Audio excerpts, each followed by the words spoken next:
Você já se perguntou como será enfrentar a maior tribulação de todos os tempos?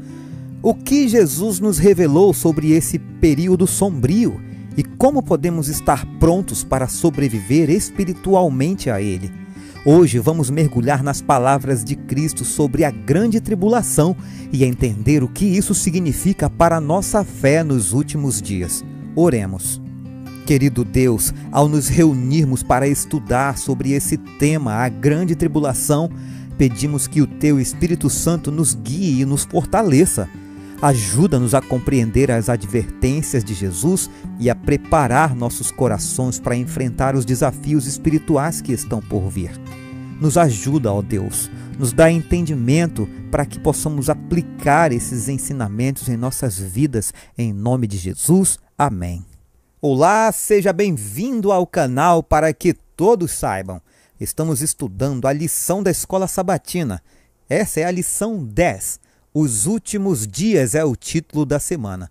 O verso para memorizar está em Marcos capítulo 13, versos 26 e 27, que diz: Então verão o Filho do Homem vindo nas nuvens, com grande poder e glória. E então ele enviará os anjos e reunirá os seus escolhidos dos quatro ventos, da extremidade da terra até a extremidade do céu. Hoje é quarta-feira, 4 de setembro, e o título de hoje, A Grande Tribulação. O autor da lição, Thomas Shepard, nos pede para lermos Marcos capítulo 13, verso 19. A que esse verso se refere? E aqui diz: porque naqueles dias haverá uma aflição tal, qual nunca houve desde o princípio da criação que Deus criou, até agora nem jamais haverá. O autor comenta o seguinte: Marcos 13, verso 14, com sua predição sobre o abominável da desolação, é uma espécie de ponto de apoio em torno do qual gira o capítulo. Basta você voltar à lição de terça-feira. Marcos 13, verso 19, também marca um ponto de transição, pois fala de uma grande tribulação que não teria igual desde a criação do mundo.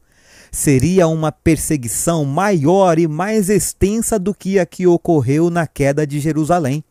O tempo verbal de Marcos 13, verso 19, também muda para o futuro, apontando para eventos ainda mais distantes da época de Jesus. Assim como Marcos 13, verso 14, nos leva à profecia de Daniel 9, a grande perseguição descrita em Marcos 13, versos 19 a 23, remete às profecias de Daniel 7 e 8, que predizem que o poder do chifre pequeno perseguiria o povo de Deus por um tempo, tempos e metade de um tempo, conforme Daniel 7, 25. Esse período profético de 1260 dias simbólicos equivale a 1260 anos literais. Veja Números 14, verso 34 e Ezequiel capítulo 4, verso 6. Esse tempo se estendeu de 538 depois de Cristo até 1798 depois de Cristo, ano em que Napoleão enviou seu general para levar o Papa cativo. Durante esse período de 1260 anos, o poder do chifre pequeno perseguiu e matou aqueles que não concordavam com o seu sistema de governo eclesiástico. O autor prossegue com uma segunda pergunta: que esperança Deus oferece no tempo de perseguição e que advertência ele dá enquanto esse período chega ao fim? Para a resposta, vamos ler Marcos capítulo 13, versos 20 a 23, que diz o seguinte: E se o Senhor não abreviasse aqueles dias, nenhuma carne se salvaria, mas, por causa dos eleitos que escolheu, abreviou aqueles dias. E então, se alguém vos disser, eis aqui o Cordeiro, ou eis ali, não acrediteis, porque se levantarão falsos cristos e falsos profetas, e farão sinais e prodígios para enganarem, se for possível, até os escolhidos. Mas vós vede, eis que de antemão vos tenho dito. O autor comenta que Marcos, capítulo 13, verso 20, diz que a perseguição do povo de Deus teria seu tempo diminuído. A perseguição diminuiu após a Reforma Protestante. À medida que o poder do chifre pequeno diminuía, mais pessoas aderiram às reformas espirituais. Mas o poder do chifre pequeno aumentaria novamente, como vemos em Apocalipse 13. Jesus alertou sobre a ameaça dos falsos cristos e falsos profetas que surgiriam antes de ele voltar. Jesus advertiu seus seguidores para tomarem cuidado com eles. E o autor termina com a pergunta: quando Jesus advertiu sobre falsos cristos, a igreja mal havia começado, mas sua previsão surpreendente tem se cumprido. Isso aumenta sua confiança na Bíblia? Bem, eu espero que sim. Vamos ao que Ellen White comenta. O tempo de angústia como nunca houve, conforme está em Daniel 12, verso 1, está prestes a manifestar-se sobre nós. E necessitaremos de uma experiência que agora não possuímos e que muitos são indolentes demais para obter. Muitas situações acabam não sendo tão complicadas como se pensava que seriam, mas não será assim com relação à crise que está diante de nós. A mais vívida descrição não é capaz de expressar a magnitude daquela provação.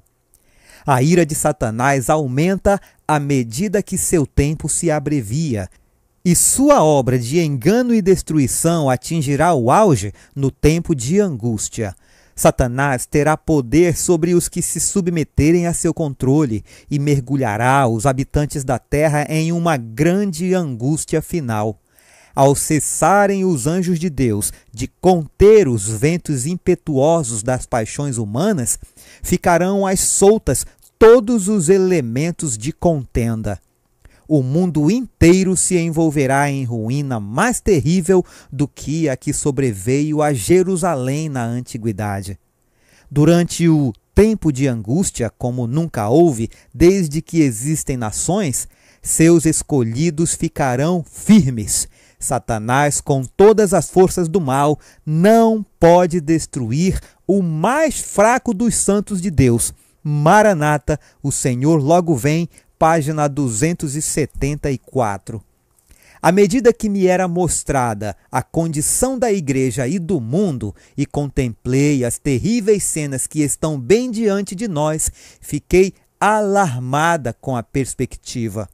E noite após noite, enquanto todos na casa estavam dormindo, escrevi as coisas que me foram dadas por Deus. Foram-me mostradas as heresias que vão surgir, as mentiras que prevalecerão, o poder de Satanás para obter milagres, os falsos cristos que surgirão, que enganarão a maior parte até mesmo do mundo religioso e que, se fosse possível, desencaminhariam os próprios eleitos. Mensagens Escolhidas, volume 3, página 95. E ela continua: da destruição de Jerusalém, Cristo passou rapidamente ao maior evento, o último elo na corrente da história terrestre, que era a vinda do Filho de Deus em majestade e glória. Entre esses dois acontecimentos estavam abertos aos olhos de Cristo longos séculos de trevas, séculos que, para sua igreja, seriam marcados com sangue, lágrimas e agonia. Naquele momento, os discípulos não seriam capazes de suportar as visões dessas cenas. Por isso, Jesus mencionou-as rapidamente. Nesse tempo haverá grande tribulação, disse ele, como nunca houve desde o princípio do mundo até agora, e nunca jamais haverá.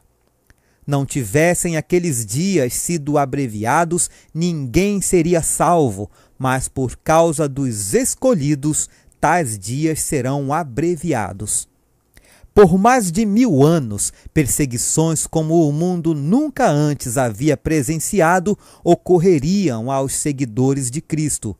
Milhões e milhões de suas fiéis testemunhas seriam mortas.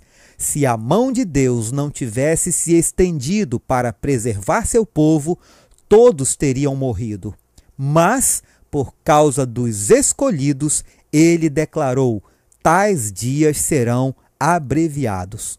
O desejado de todas as nações, páginas 505 e 506. Para concluirmos, irmãos, a grande tribulação será um teste de fé como nenhum outro. Jesus nos advertiu sobre esse tempo para que possamos nos preparar espiritual e emocionalmente. Ellen White também adiciona que nós devemos buscar uma relação íntima e profunda com Deus, pois somente através de sua força e graça poderemos suportar o que está por vir. E eu tenho algumas perguntas para você deixar a resposta nos comentários. Você está espiritualmente preparado para enfrentar a grande tribulação? E se esse tempo chegasse amanhã, a sua fé seria forte o suficiente para resistir e esperar pela vinda gloriosa de Cristo? Mas a pergunta mais relevante que eu tenho para hoje é: será que é por minha causa e por sua causa que esses dias serão abreviados? Se você gostou desse vídeo, então curta, comente, compartilhe, se inscreva no canal e ative o sininho das notificações. Espero você amanhã. Um forte abraço e fiquem todos com Jesus.